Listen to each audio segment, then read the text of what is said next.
Well, good evening, everybody, and welcome once again to Syracuse Basketball Postgame, presented by Krause Health. We're live here on the Syracuse Orange Basketball Facebook page, live on YouTube and on Twitter. A furious second-half comeback by Syracuse falls that short, and Pitt is victorious tonight at the JMA Wireless Dome. Final score, Pitt 84, Syracuse 82. The Orange trailed by as many as 20 points in the second half, turned on the defense, started blocking shots, started protecting the rim, mixed up the lineup a little bit. Kadir Copeland, of all people, comes off the bench to provide Syracuse with a huge spark, including a big 4-point play down the stretch. Joe Girard wakes up after a tough first half, hits some threes in the second. Judah Mintz, man, just that he's got that dog in him, as the kids like to say on the internet. He's just charging the net, pardon me, doing everything he can to guide Syracuse to win. But a shot at the end of the game by Jude, a couple of mistakes by the young point guard at the end of the game just don't go in for the Orange. So they ultimately lose. They fall to 8-5. Pitt improves to 9-4. Syracuse now 1-1 in ACC play. Pitt now 2-0 in ACC play, and this is it. It's all ACC all the time from here for the Orange. They'll take a little bit of a break after this for the holiday and come back on New Year's Eve to take on Boston College in their next matchup. So let's jump in and see what you guys are saying in the comments thus far. Then we'll go over a little bit more from this game. Brian saying, wish we had the energy earlier. Yeah, another rough start for Syracuse in the first half. Pitt just raining threes. We'll go over the numbers here shortly, but Pitt with a huge advantage from the three-point line, which Syracuse somewhat cut in the second half, but just too much of a lead for Pitt, for Syracuse to overcome there. Tony says, tough loss, but hey, Allen, Diggs, and Davis. There it is, Tony. This Buffalo Bills fan watching with awe as Josh Allen, Stephon Diggs, and Gabe Davis of the Buffalo Bills, the latest celebrity guests courtside with Syracuse super booster Adam Weitzman. And, speaking of going deep, Allen's thrown deep to both Diggs and Gabe Davis a little bit, but Syracuse couldn't connect from deep today. But those guys ended up seeing a pretty good game in the second half for sure. As Greg notes, Malik Brown's got to play more. Jeff says, proud of the comeback. Bell and Williams, no shows. Yep, tough rebounding night for Syracuse, as we'll discuss here. Richard says, heck of a game, heck of a comeback. There's our guy Mike checking in from El Paso. Tony says, also, why didn't Mint start the second half? Yeah, that was interesting because Symir Torrance and Judah Mintz were the backcourt for the second half. Joe Girard got pulled quickly after the half starts because he missed a three, ends up, hitting a few threes and helping Syracuse kind of stage the comeback a little bit here. But that was, I think, just a Jim Boeheim, short leash situation. They're trying to spark things, get things going a little bit. Copeland comes in, Brown comes in, Jesse Edwards got into foul trouble, so Monir Hema got to play. Jim Boeheim putting 10 guys on the court there, but that was a little bit of an eyebrow raiser for sure. Ira saying 16 of 25 from the line. We lost by 2. And you know what that means. Hashtag free throws matter. Pitt missed a free throw down the stretch, too, that gave Syracuse the opportunity to either tie it at 84 and take it to overtime, go for 3, and win. They missed whatever shot they got put up there at the end by Mintz and fall just short in this one. But a lot of you saying you like the fight and the comeback in the Orange. Scott says, unfortunately, they get a lump of coal in their stocking for this one. Vince noting that Boeheim had a little trouble with the inbounds plays.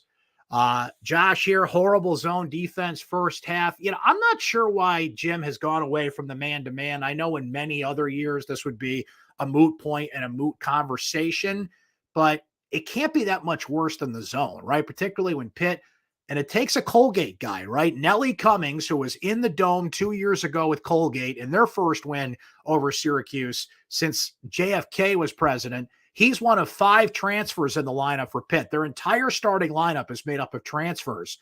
Cummings, one of them. He has a huge night for Pitt. We'll go over some numbers here shortly, but he ends up with 20 on the day. As Gabe says, Syracuse should have won with Copeland and Brown off the bench. They showed another level on defense. We lost because of our youth early, and the defense was poor. The older team won in Pitt, but the better team, Syracuse, will keep getting better. That was clear at the end. We all saw the future, and this team has grit.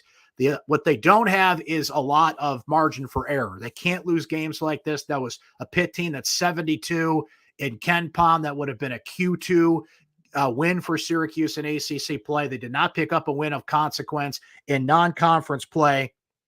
So they can't lose games like this, especially early with a tough January coming up. Now they got Boston College on New Year's Eve. They got Louisville on January 3rd. Manageable, winnable games, as you can imagine, that you can't slip on a banana peel. But then you get Virginia and Virginia Tech back-to-back, two of the top teams in the league at the beginning of the month. They actually do that again at the end of the month as well. So that margin for error is slim. This would have been a nice win for Syracuse that does not have a non-conference win of note. I don't think this is an NCAA tournament team anyway, but it just shows you how slim that margin for error is for the Orange. So you guys keep going at it in the comments here. We will jump back in. And Joe, Merry Christmas to you and yours, my friend. And Benny and Chris Bell, they might lose their minutes at this point to Copeland or Brown or Taylor because they're not getting rebounds. You have got to rebound, especially in the ACC, if you're going to get ahead here. And Sarah kind of echoes that, saying proud of the guys coming back. Taylor and Copeland were sparks for this team as well as Brown. Okay, let's go over a few numbers here. The biggest one being three-point shooting. Pitt was 13 of 32. Syracuse was 6 of 24. Big note here was the first half. Pitt roared out from the three-point line. At 8 of 19, Syracuse was 1 of 12 at the break. So that really hurt. Ultimately, Pitt shot 46%. Syracuse closed the gap and shot 43%, but Pitt finished 13 of 32 from the line. Syracuse 6 of 24. At the free throw line, Syracuse was 16 of 25. That's not great. You can make up some points in a close game there. Pitt was 15 of 21 there. Pitt controlled the boards, 44-35, shows where you need Bell and Benny to hit the boards, but they got the spark from Brown and Copeland and Justin Taylor in the second half. There's a couple of you guys and gals out there noted. Pitt had 20 assists to Syracuse's 16. Pitt had 16 turnovers in this game. Syracuse got 26 points off their turnovers. So they cashed in the mistakes that Pitt had, particularly when the press defense, blocking, controlling the rim, turnovers going the other way for Syracuse points. They did what they needed to do there. They just needed one more possession. They just needed one more play.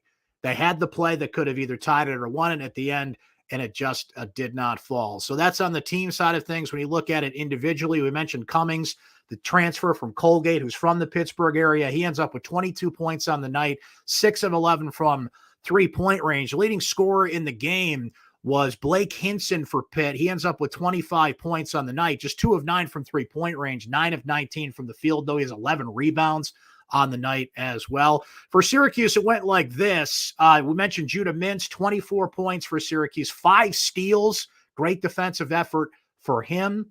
Jesse Edwards with 6 blocks in this game. Before he did foul out, it's been a while since Jesse fouled out. He did in this game tonight, got into foul trouble. The officiating down the stretch was horrid. Let's be honest here. A couple of fouls on Jesse, frankly, that should have been called that they let go, and a couple that they called on Syracuse on the other end, which didn't even out. I'm not blaming this loss on officiating. It was just completely uneven how they called it on one end versus the other. If you're going to let it go on Jesse, fine. Let it go on both ends. Let him play rough and tumble, almost Big East style basketball, right? But you can't, like Jesse Edwards just got tackled a couple of times, didn't hear a whistle anywhere in the JMA Wireless Dome. And then on the other end, a couple of ticky-tack cheapies on the Orange. No question about that. Joe Girard with 16 points, as we mentioned, overcame a rough first half to get to be Syracuse's second leading scorer on the night. Kadir Copeland, huge lift off the bench for the Orange. He had 10 points on the night, 2 blocks, 2 steals, 5 rebounds as well. Jesse was Syracuse's leading rebounder, along with Malik Brown. You guys brought up the huge spark that he was. Look, that kid just plays his butt off. 6 points, 9 rebounds to end up on top for the night. And look, I think a switch could be in hand here.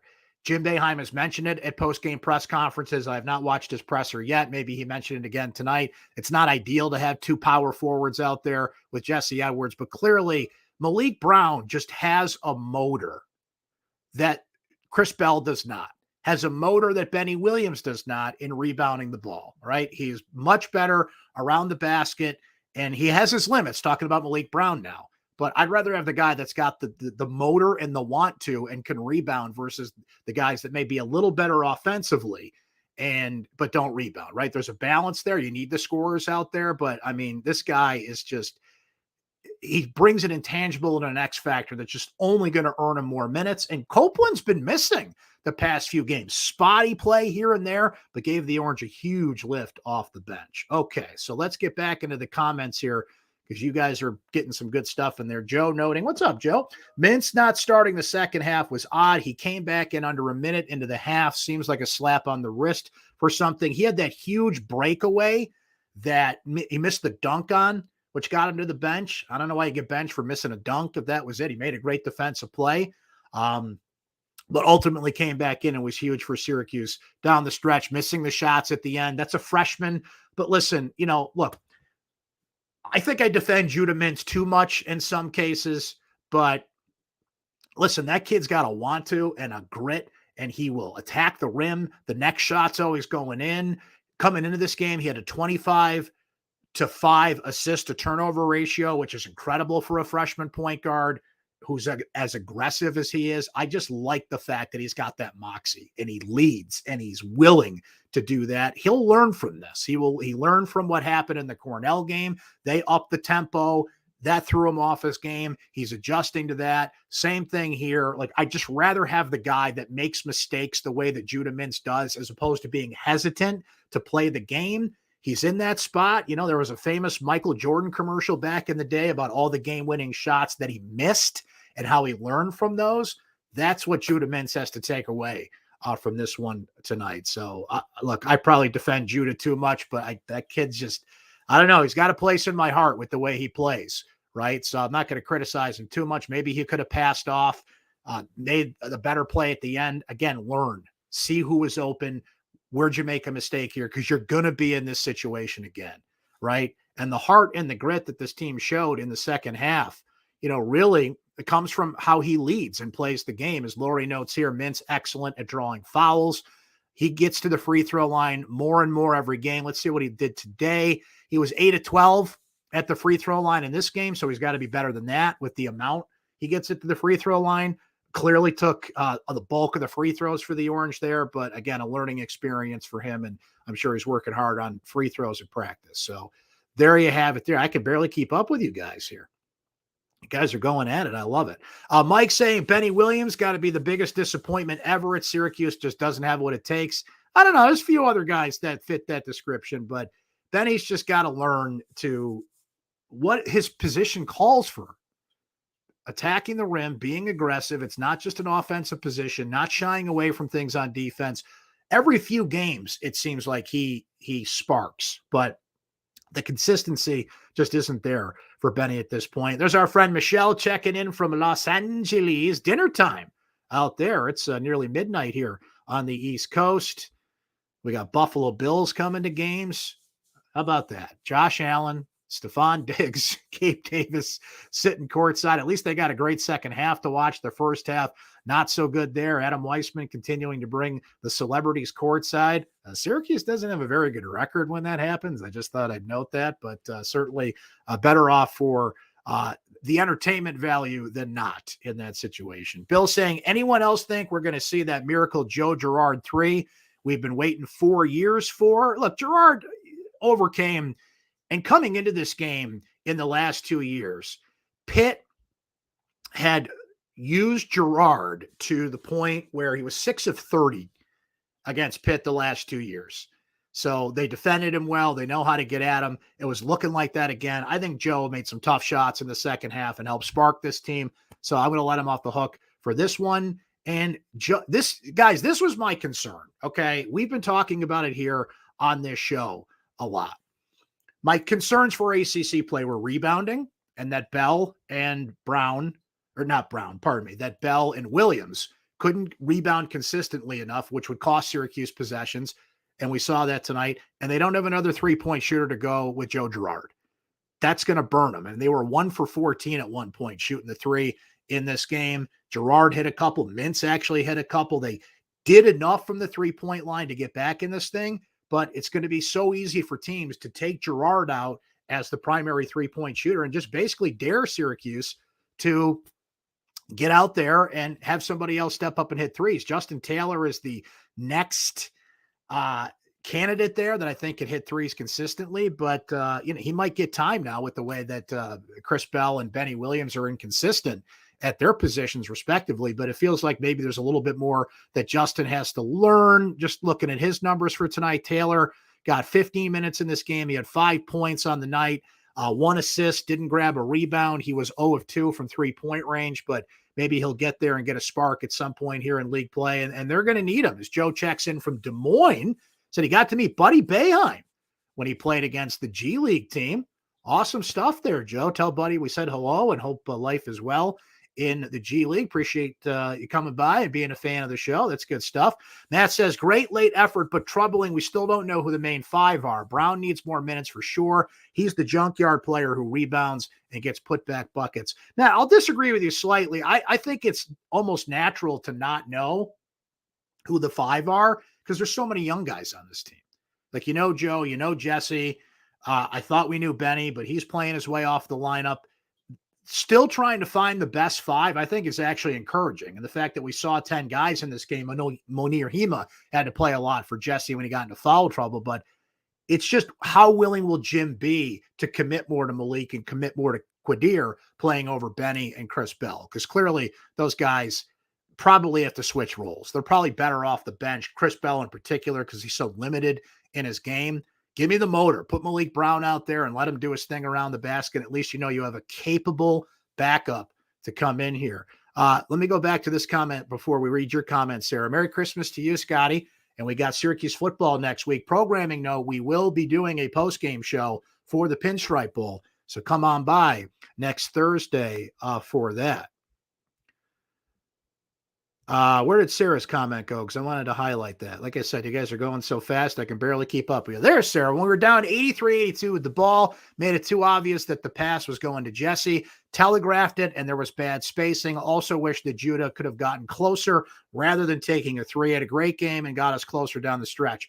2 very good points, Sarah. He did telegraph that pass to Jesse Edwards. He's got to be better about that. If it's not there, go somewhere else, right? Because Pitt could just read it like it was in giant font, right? Giant 48 font that Jesse was getting the ball. So that was a mistake. And he didn't have, he wanted to be the game winner, but he's not a 3-point shooter, right? So better off to get the play that's there, dish it off. I think Pitt was expecting him to take the last shot. Take your chances in overtime, right? Syracuse has won a game in overtime this year. They've lost an overtime game, but they had the momentum. Pitt was down. I get why Judah, in a way, went for the kill in that sense, but he did telegraph that pass to Jesse. That is a fair point that you make there. Mike saying at one point we had 4 guys, including Edwards, around the paint on a Pitt missed shot, and the ball hit in the middle of our 4. Pitt guy came in, got the rebound, need more aggressive effort at both ends there. Anthony jumps in to say they needed way more energy in the first half. The crowd was not in it in the first half. Copeland and John Bolajak create energy. See, Anthony, the thing with that is Tuesday night, 9:00 start. There was a little more juice in the building with Josh Allen, Stephon Diggs, and the Buffalo Bills sitting courtside. But this team has got to be better in the first half, flat out. This team has got to play with their hair on fire, particularly on defense, better in the first half. They've got to figure out a way to start better. And you have to be self-starters in college basketball. It's a big thing that Jim Boeheim talks about all the time. The crowd doesn't hit shots. They don't play defense. They don't come out. They play a role and can give the team energy. The crowd can certainly be better, but they can only do so much, right? Sometimes when there's big crowds, sometimes when there's energies, a lot of different scenarios this year, this team has still started slow. It's a big problem on this team. And maybe man-to-man defense would help there. I don't know why Jim has completely abandoned the man-to-man for this team. It's not like the zone has been that much better, seeing how teams are hitting threes on the Orange in the first half of games. So I don't know what it is, but I think that could be the easiest solution. Look what happened when they went to the press. Now they're in desperation mode and had to go to the press on that part. But listen, this team needs more energy in the first half. They need more effort in the first half. And I think that could be part of it. It's not a poison pill, if you will. It's not a solution that's going to create and solve all your problems, I should say. But here's what I know. This team, more often than not, starts slow. So how do you fix that, right? A change in defense, I think, could be at least something worth trying. Neil says, thanks for the game recaps, Brent. Merry Christmas, Happy Holidays, Happy New Year. From Neil in SoCal, JD, class of 86. Thank you, Neil. Appreciate the comments. Appreciate you watching the show. It's what I love about doing the show. You guys check in from all over the place, even sometimes overseas. We get comments. You never know where people are watching on the internet, and that is a beautiful thing. And thank you all for that. Certainly appreciate it here. Blake jumps in to say, never played well before the Christmas break. I remember getting blown out at home a few years back by St. John's. They all looked out of it in the first half. The press woke them up a little bit. You know, what I was saying about maybe playing more man-to-man defense in the first half. Something has got to wake this team up and get them to play. It's not just play better in the first half. You miss shots, you miss shots. That's basketball. I mean, just play, not only play better, but just put more life into it in the first half. By desperation in the second half, things got into it. The crowd started to get into it when they were playing good defense. That defense led to turnovers. They had 26 points off turnovers in this game, as we noted. So something's got to change there, because what you're doing to start games clearly does not work. So that is something that they're definitely going to have to work on. I appreciate all the holiday greetings, ladies and gentlemen. This is our last show before Christmas. And let's see. So just from a programming standpoint, so all you guys and gals know out there, so we got the Pinstripe Bowl on the 29th. That's a Thursday. Well, we will be here, not on this channel. This is the basketball channel you're watching, but you guys know how to flip over to the football channels when we do that post-game show. So we'll be doing that for the Pinstripe Bowl.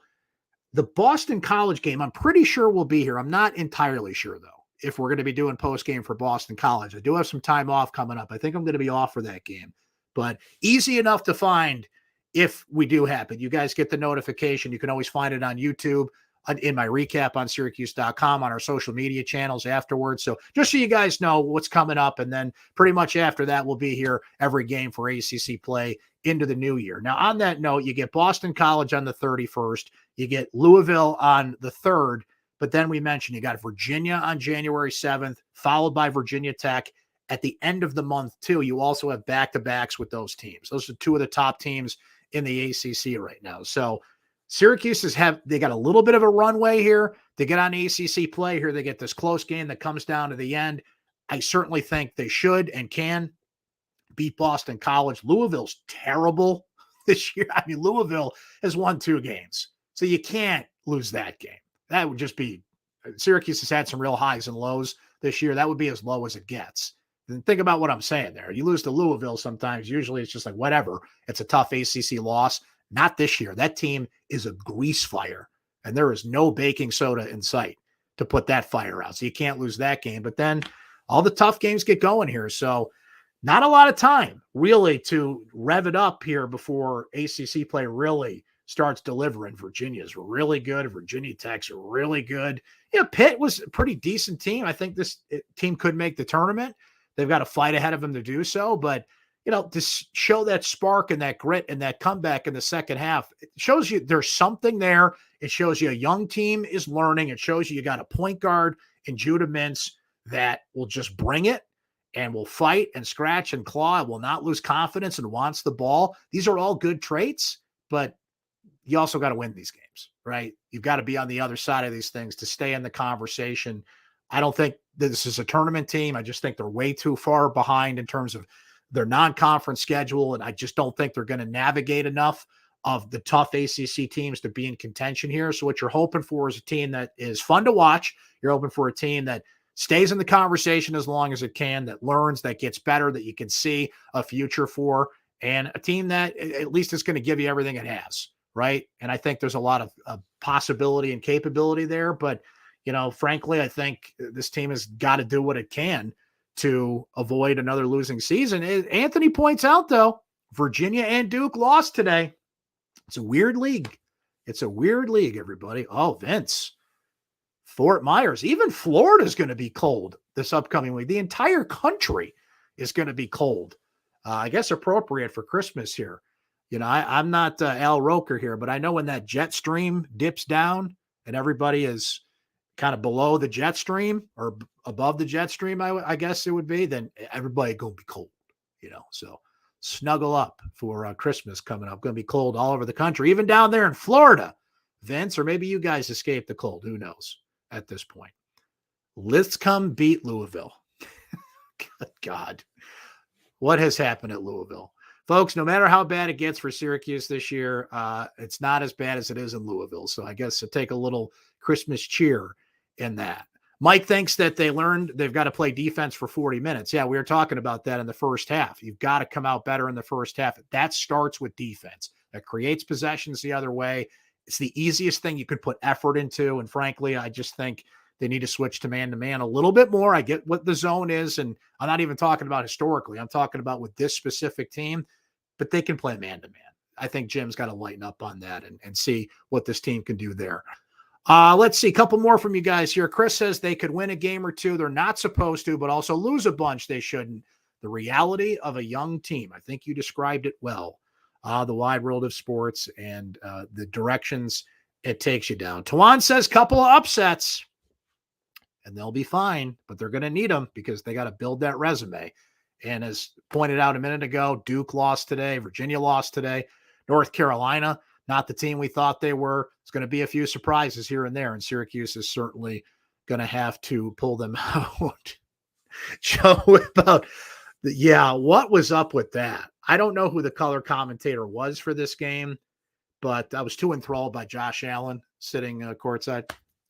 Of all the games for Uncle Brent not to be at the Dome, little heads up would have been nice, as opposed to like an hour before the game that Josh Allen was coming. But yeah, that color commentator singing going the commercial break, it's just no. But I get it. You're trying to be fun. I'm all for fun, but just stop. Just no. Just no. That guy did not go to Newhouse. I guarantee you that. All right. What do you say we end on that note? It's midnight here on the East Coast. No matter where you are, though, couple of things. A bunch of you guys said it here in the comments, and I would like to say it back to you. Merry Christmas, Happy Holidays, Happy Hanukkah, Happy Kwanzaa, Happy New Year, everything. I hope you guys really enjoy your holidays coming up here. Spend time with friends and family and those that you love, and reflect on a year gone by here, and appreciate all the nice comments from you on that. Right back at you. So happy holidays to everybody out there. Our next broadcast will be tomorrow, technically, if you are friends and family and fans of Orange Weekly. We're going to have our last episode of Orange Weekly for 2022 tomorrow on many of these same channels. So we'll be back for that. Get a little football discussion in there and some other things going on. Our next game broadcast will be after the Pinstripe Bowl. So the Pinstripe Bowl is Thursday, the 29th, 2:00 kickoff from Yankee Stadium between Syracuse and Minnesota. And we'll do a post-game show and all the usual festivities after that. So a couple of things coming up here before the end of the year, but we're starting to wind down, and I'm going to have a little time off between now, Christmas, and things. Pretty much the only thing I'll be doing besides Orange Weekly tomorrow is that Pinstripe Bowl broadcast until the new year. So we'll slow down a little bit, but we'll ramp right back up when it's 2023 and Syracuse is really into the throes of ACC play. So thanks for coming by tonight. Thanks for coming by. As always, you enjoy the rest of your week. Happy holidays, everybody. Thanks for watching Syracuse basketball postgame presented by Krause Health. The Orange lose to Pittsburgh 84-82. And per the spirit of who was sitting courtside at the JMA Wireless Dome tonight, go Bills.